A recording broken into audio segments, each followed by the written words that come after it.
تین چیزیں میت کے ساتھ جا رہی ہوتی ہیں.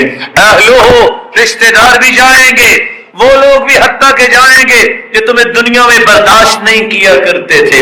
اس دن لوگوں سے منہ چھپانے کے لیے، تانوں سے بچنے کے لیے دشمن بھی تیرے ساتھ جائے گا کہ آج تو مر گیا ہے، لیکن دل ہی دل میں خوش بھی ہوتا ہوگا کہ اس سے جان چھوٹ گئی، لیکن جائے گا. اور اس کے ساتھ ساتھ مالہ، تیرا مال بھی جا رہا ہوگا. تیری متحدی میں کام کرنے والے بھی سکورنگ کرنے کے لیے جائیں گے. نہ گئے تو لوگ کیا کہیں گے؟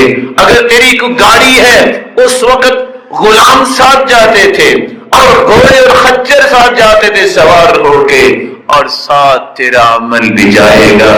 لیکن کچھ ہی وقت گزرے گا، کچھ زیادہ وقت نہیں گزرے گا. آخر 4 تکبیریں پڑھ کے جنازہ پڑھا دیا جائے گا. سب لوگ فارغ، اہل و عیال بھی واپس، یہ 4 پہیے گاڑیاں بھی واپس خالی آئے گی. کوئی وہاں نہ آپ کا غلام رکے گا، نہ آپ کی چاہت کرنے والا رکے گا، نہ آپ کو اپنے سر پہ دنیا میں بٹھانے والا اور جس کو تم ہاتھوں پہ اٹھائے پھرتے ہو، آج کوئی بھی وہاں نہیں رکے گا. سب مٹی ڈالیں گے اور اپنے ہاتھوں کو جھاڑیں گے، بلکہ بار بار دیکھیں گے ہاتھ گندے تو نہیں ہو گئے، اپنے لباس کو جھاڑیں گے، واپس آ جائیں گے. تیرے ساتھ رہے گا تو تیرا وَيَبْقَى مَعَهُ وَاحِدٌ، تیرا عمل باقی رہے گا. ادھر بند کوٹری میں تم گئے، بڑے بڑے کھلے ولاز میں رہنے والے سن لے، وہ بند کوٹری میں جب تم گئے، اگر ایمان والے ہوگے تو فرشتے سوال کریں گے من ربک، ما دینک، ماذا تقول فی هذا الرجل الذي بعث فیکم. رب کے بارے میں سوال، اللہ کے نبی کے بارے میں سوال، تیرے دین کے بارے میں سوال. اگر تو دیندار ہوا تم جواب دو گے، اچھا جواب، صحیح جواب، فرشتے خوش بھی ہوں گے. اور فرشتے جب آتے ہیں سوال کرنے کے لیے، بال ان کے بکھرے ہوتے ہیں، اور اس طرح ان کی آنکھیں جو ہیں اللہ ذوالجلال نے نیلی بنائی ہیں، اور زمین کو اکھاڑتے ہوئے دہشت و وحشت پیدا کرتے ہوئے آتے ہیں، اور آتے ہی بٹھا لیتے ہیں چودھری کو بھی، غلام کو بھی، بچے کو بھی جو بالغ ہے، بوڑھے کو بھی، اور کڑیل جوان کو بھی. بتاؤ من ربک، تیرا رب کون ہے؟ اگر رب کو دنیا میں پہچانا ہوا، اس کے سامنے سجدہ کیا ہوا، اس کی بات مانی ہوئی، تو یہ زبان بول کے کہے گی ربی اللہ. نہ اس میں رٹا لگانے کی ضرورت، نہ اس میں سوچنا کہ میں ہر وقت یہ اپنے سامنے لکھ کے رکھ لوں. عمل ہوگا، توحید پہ کاربند ہوں گے، شرک سے بچا ہوگا، شرکیات سے پرہیز کیا ہوگا، صحیح جواب ہوگا. 3 سوالوں کے جواب دو گے مسلمانوں، آسمان سے آواز آئے گی ان صدق عبدی، میرے فرشتوں، میرے بندے نے سچ بولا ہے، سچ بولا ہے اس نے. افرشوا لہ فراش الجنہ، اس کے چاہنے والے کہاں چلے گئے؟ اس کو مٹی پہ ہی لٹا کے چلے گئے. سنت بھی یہ ہے کہ قبر میں کوئی چیز نہ بچھائی جائے، اس کو مٹی پہ ہی لٹا کے چلے گئے. میرے فرشتوں نہیں، باقی کام پھر ہوگا. جنتی بچھونے فوراً اس کے نیچے بچھا دو. البسوہ لباس الجنہ، یہ تو بہت مہنگا کپڑا پہنتا تھا، اللہ نے اس کو دیا تھا، اور اللہ ذوالجلال کی نعمتوں کا اظہار کرتا تھا. نہیں، یہ 3 کپڑے جس میں سلائی بھی نہیں ہوئی، یہ چھوڑ کے چلے گئے. البسوہ لباس الجنہ، اس کو جنتی لباس پہنا دو. ابھی جنت تو نہیں آئی، لیکن وعدے یہاں سے ہی پورے شروع ہو جائیں گے، پورے ہونے شروع ہو جائیں گے. اللہ فرمائیں گے یہ بند کوٹری میں آ گیا، بڑے کھلے گھر میں تھا. فَيُفْتَحُ لَهُ قَبْرُ، اور اس کی قبر کو کھولا جائے گا. مُدَّ بَصَرِ، جہاں تک اس کی نظر جائے گی. رسول اللہ صلی اللہ علیہ وسلم نے فرمایا جہاں تک انسان کی نظر جاتی ہے، بندہ مومن کی قبر کو کھول دیا جاتا ہے. فَيَأْتِيهِ مِن رَّوْحِهَا، جنت کی خوشبوئیں آنی شروع ہو جاتی ہیں. یہ تھا مومن کا حال. اور مومن جو ہے جب اس سے حساب لینے کی بات ہوتی ہے، وہ کہتے رک جاؤ. اس کو دکھایا جاتا ہے کہ سورج غروب ہونے والا ہے، کہتے رکو، میری عصر کی نماز رہتی ہے، میں نماز پڑھ لوں. لیکن کہے گا وہ جو نمازیں پڑھتا ہے وہ ہوگا جو کافر ہے، ایک وہ ہوگا جو عقیدے کا منافق ہے، اور ایک وہ ہوگا جو شک کرنے والا، دین میں شبہات اور یقین نہ کرنے والا۔ جب اس سے سوال کیا جائے گا تو کہنے والا کہے گا فرشتہ من رب، بتاؤ تیرا رب کون سا ہے؟ یہ قبروں پہ سجدے کرنے والا، یہ اللہ ذوالجلال کے مقابلے میں کسی اور کی عبادت کرنے والا، یہ کسی اور کے ساتھ اللہ ذوالجلال کی محبت جو اللہ ذوالجلال کے ساتھ کرنی ہے کسی اور سے کرنے والا، یہ کہے گا ہاں لا ادری، میں نہیں جانتا، ہاں لا ادری، وَكَأَنَّهُ يَتَذَكَّرُ شَيْئًا وَلَمْ يَدَّكِرْ، ہاں سے کیا مراد ہے؟ جو حدیث کے الفاظ ہے۔ سوچے گا یہ لفظ تو سنا تھا، یہ تو تقریروں میں بھی لوگ کہتے تھے اللہ ہے اور اللہ ذوالجلال رازق ہے، وہی مالک ہے، وہی عبادت کے لائق ہے، لیکن یاد نہیں آئے گا۔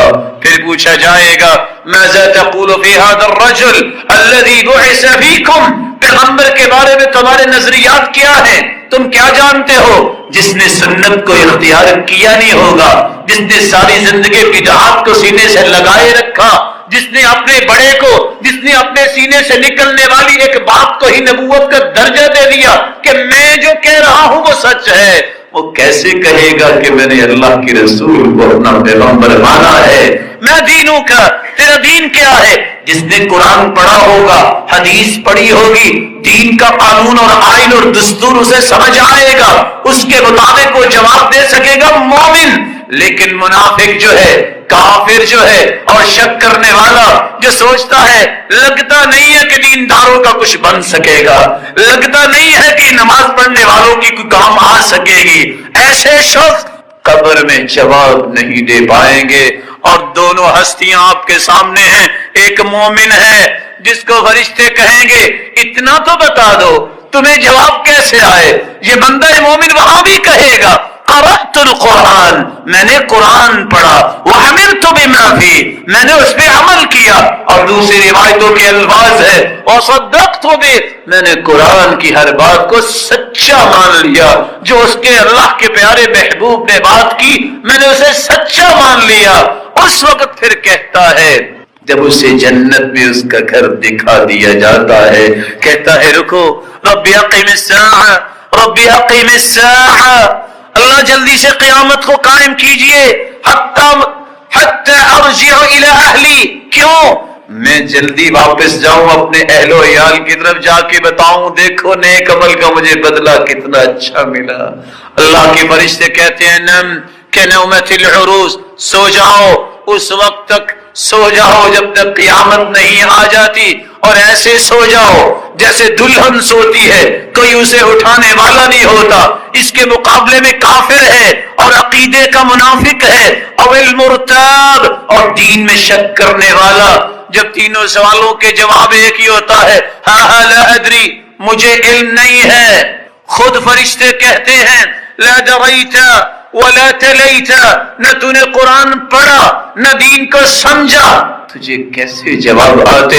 فیضرب بمطارق من حدید ضرب بین اذنی، دو کانوں کے درمیان ایک گرز اٹھاتے ہیں فرشتے جو اس کے دو کانوں کے درمیان مارتے ہیں، یہ اتنا بڑا ہتھوڑا ہے پوری کائنات مل کے اس کو اٹھا نہیں سکتی، اگر کسی پہاڑ پہ مار دیا جائے تو پہاڑ بھی ریزہ ریزہ اور مٹی بن جائے، اور یہ اسی طرح اس پہ عذاب شروع ہو جاتے ہیں، اور اللہ ذوالجلال کے فرشتے مسلط کر دیے جاتے ہیں عذاب دینے کے لیے۔ حدیث کے الفاظ ہیں کہ ماؤں کی نافرمانی بھی حرام ہے، مردار نہیں کھائیں گے کیونکہ لوگ کہیں گے حرام کھا رہا، لیکن ماؤں کو مار کے گھروں سے نکال دیں۔ اللہ کی قسم جب کوئی بوڑھی ماں کہیں نظر آتی ہے کہ وہ اس پریشانی میں مانگ رہی ہوتی ہے، آپ کا دل کیسے مانتا ہے کہ اس کو دیکھ کے چپ کر کے گزر جاؤ؟ یہ کون سی ماں ہے جس نے بچوں کی کیسے پرورش کی ہوگی، اور پتہ نہیں کتنا بڑا کوئی افسر ہوگا، ماں باہر رول رہی ہے، کیا زندگی ہے؟ حرام علیکم حقوق الامہات، ماؤں کی نافرمانی بھی اللہ نے حرام قرار دی۔ بڑے روایت کرتے ہیں ایک شخص کندھے پہ اٹھا کے حج کرواتا ہے اپنی ماں کو، اور آ کے اللہ کے رسول سے کہتا ہے کہ کیا میں نے ماں کا حق ادا کر دیا؟ تو اللہ کے رسول نے 2 جواب دیے تھے. فرمایا وَلَوْ كَبُلَانَةُ ظَفَرْ، یہ ناخن بڑھ جاتا ہے نا تم اتنا ناخن کاٹ دیتے. کہا تم کہہ رہے ہو نا کہ ماں کا حق ادا کر دیا ہے، تم نے اس ناخن جتنا بھی حق ادا نہیں کیا. وَلَوْ بِجَفْرَةٍ وَاحِدَةٍ، اور دوسری روایت کے الفاظ ہے تم کہتے ہو نا ماں کا حق ادا ہی کر دیا ہے، تم نے تو ایک تکلیف کا بدلہ نہیں دیا جو تکلیفیں اسے اٹھانی پڑی تیری وجہ سے. آج یہ مسئلہ ختم ہو گیا. آج شکایتیں کیا آتی بس جی ماں بہت تنگ کرتی. یہ کوئی بھی نہیں کہتا کہ میری بیوی میری ماں کو تنگ کرتی، یہ کبھی شکایت نہیں آئی. یہ وہ والدین ہیں جنہوں نے اپنی جوانی بھی، اپنی خواہشیں بھی اور اپنا سب کچھ قربان کر کے اولاد کو پالا ہوتا ہے کہ بڑھ جائیں، کوئی چیز بن جائے، خوش رہیں، ان کو آسانی ملے.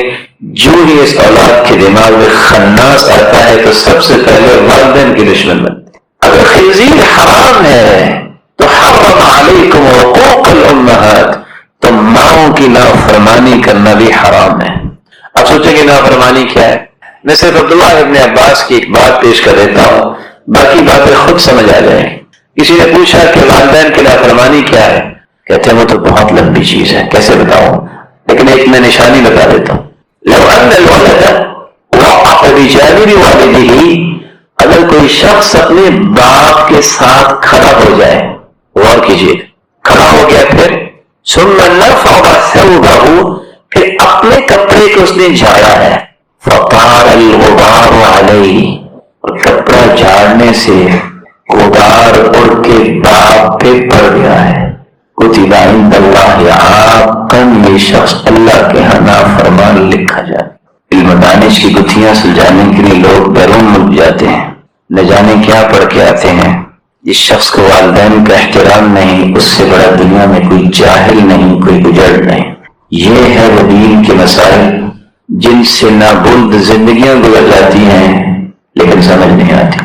رسول اکرم صلی اللہ علیہ وسلم نے فرمایا تھا کہ جنت تمہارے ماں کے قدموں تلے ہے، اور باپ کے بارے میں فرمایا کہ یہ جنت کا درمیانہ دروازہ ہے، چاہو تو اسے ضائع کر لو، چاہو تو اس کی حفاظت کر لو.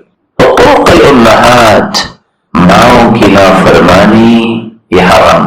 کچھ لوگوں کا یہ نظریہ ہے کہ والد بھی ہیں اور والدہ، ان دونوں میں سے کس کے ساتھ نیکی زیادہ کی جائے، کس کی بات مانی جائے. گھروں میں جھگڑے بھی ہوتے ہیں، باپ کہتا ہے میں باپ ہوں، ماں کہتی ہے میں ماں ہوں. اور حدیث کے الفاظ یہ ہے، صحیح بخاری کی روایت 5971، جب اللہ کے رسول صلی اللہ علیہ وسلم سے سوال کیا گیا من احق الناس بحسن صحابتی یا رسول اللہ، میرے سب سے زیادہ حسن سلوک کا حقدار کون ہے؟ قال امک، آپ کی والدہ گرامی. قلت ثم من، پھر کون؟ قال امک، آپ کی والدہ گرامی. قلت ثم من، پھر کون؟ قال امک، تمہاری والدہ گرامی. قلت ثم من، قال ابوک. 3 مرتبہ ماں کا تذکرہ کیا اور 4تھی مرتبہ والد کا تذکرہ کیا.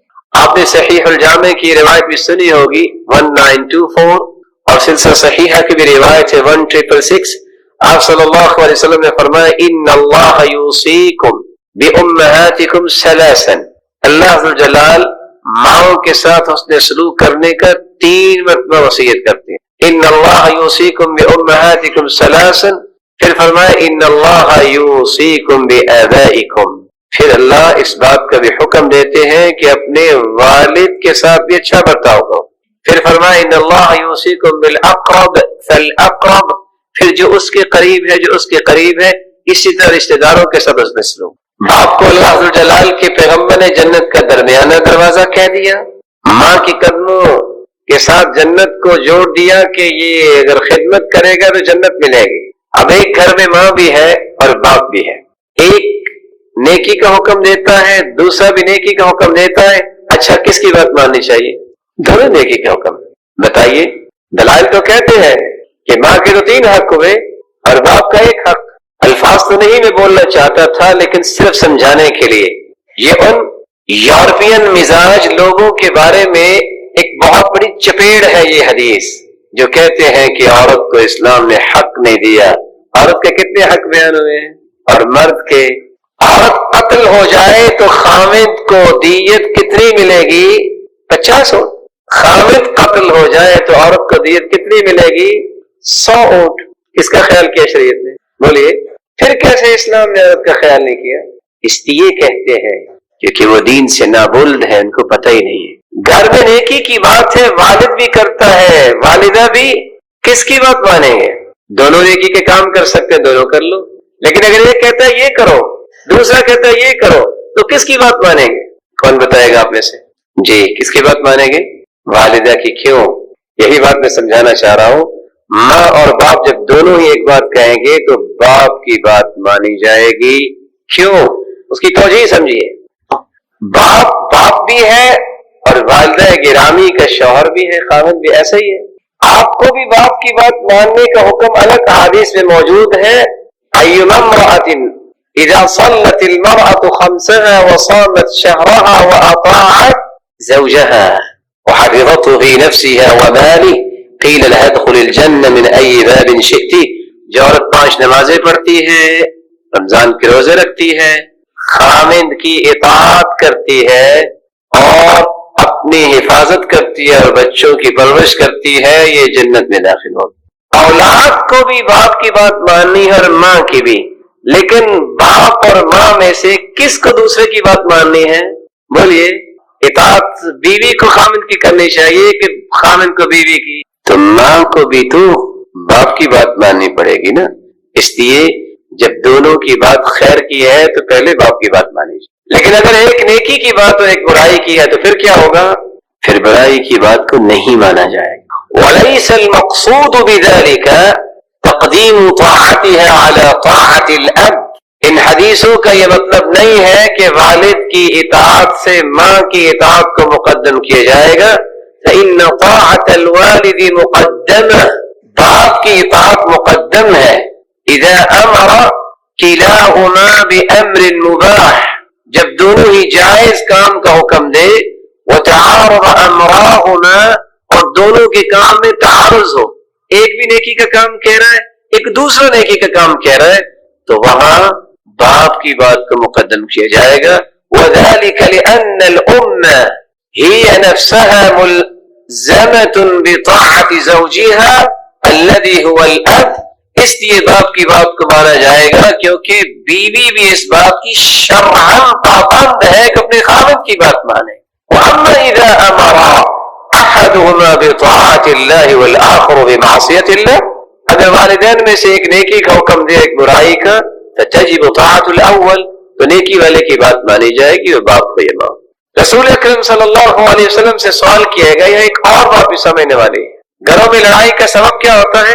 میری بیوی یہ کہتی ہے، میری ماں یہ کہتی ہے. شیخ ابن باز رحمۃ اللہ علیہ، اللہ تعالیٰ غریب کی رحمت فرمائے، اللہ نے بڑی فہم دی تھی ان کو. بعض ماؤں کو اللہ تعالیٰ سلامت رکھے اور صحیح رخ پہ رکھے. بعض دفعہ مسائل بن جاتے ہیں، وہ بغیر کسی سبب کے کہیں گے اس کو طلاق دے دو. ایک شخص آیا اور آ کے کہتا ہے یا شیخ ان امی امرتنی ان اطلق زوجتی افاطلقها. میری ماں کہتی ہے اس کو طلاق دے دو، تو طلاق دے دو. قال هي زوجتك ولا زوجة امك. وہ بیوی تمہاری ہے کہ تمہاری ماں کی بیوی ہے؟ وہ کیوں کہتی ہے؟ طلاق تو آپ نے دینی ہے، تمہارا کیسا معاملہ؟ کہتے ہیں میں تو ٹھیک. پھر کہا کہ وہ عبداللہ ابن عمر رضی اللہ تعالی عنہ، ان کو باپ نے کہا تھا کہ طلاق دے دے، تو انہوں نے طلاق دے دی. ایک اور بھی سلف میں سے نیک آدمی تھے، ان سے پوچھا گیا کہ میں پھر اپنی بیوی کو طلاق دے دوں؟ عبداللہ ابن عمر نے تو دے دی تھی. نے کہا نہ تم عبداللہ ابن عمر ہو نہ تمہارے باپ عمر ہیں، جاؤ جا کے اپنے گھر کو سنبھال. دلیل عمر کی لیں گے رضی اللہ عنہ، دلائل سیدنا عبداللہ ابن عمر کے لیں گے اور کام اپنے کریں گے. حدیث یہ بھی کہتی ہے ای الناس اعظم حقا علی الرجل. سوال کیا گیا کہ مرد پر سب سے زیادہ حق کس کا ہے؟ قال امہ، اس کی ماں کا ہے. ای الناس اعظم حقا علی المرأة. عورت پہ سب سے زیادہ حق کس کا ہے؟ قال زوجها، اس کے خامد کا. میں آپ کو اس لیے بات بتا رہا ہوں، کل کو آپ کی بھی شادی ہونی ہے، لڑائی جھگڑے آج کل آتے ہی ہیں. رسول اللہ صلی اللہ علیہ وآلہ وسلم نے یہ باتیں سمجھا دی تھی. سلف صالحین کی بات لکھنے والی ہے. حق الابی اعظم وحق الام الزم. حق الابی اعظم. باپ کا حق ماں سے زیادہ ہے، وہ حق الام الزم، اہتمام جو ہے ماں کا کرنا زیادہ اس کا حکم آیا ہے۔ اس کی وجہ کیا ہے؟ بس اوقات کڑیل جوان ہونے کے بعد باپ سے تو بچے ڈر جاتے ہیں، ماں سے نہیں ڈرتے، اس کا خیال نہیں کرتے۔